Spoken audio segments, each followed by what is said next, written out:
Updating the Google Play Store manually is a simple process, but many users do not realize that the app updates itself in the background.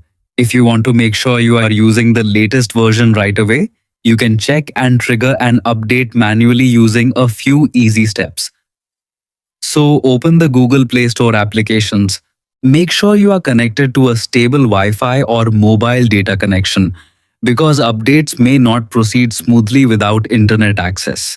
Once the app is open, look at the top right corner of the screen and tap on your profile icon. This will open a menu with several options related to your Google account and Play Store settings. From the menu, select Settings. Inside the settings page, scroll down until you find the About section. Tap on it to expand the details. Here you will see information such as the Play Store version, device certification, and other technical details.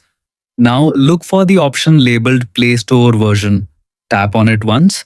If your app is not updated, the system will automatically start downloading and installing the newest version in the background. You don't need to do anything else. Just wait a few seconds or minutes depending on your internet speed. If your Play Store is already updated, a message will appear saying that the Google Play Store is up to date.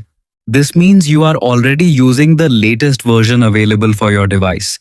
This method is quick, safe, and helps ensure your apps run smoothly with the newest features and security improvements.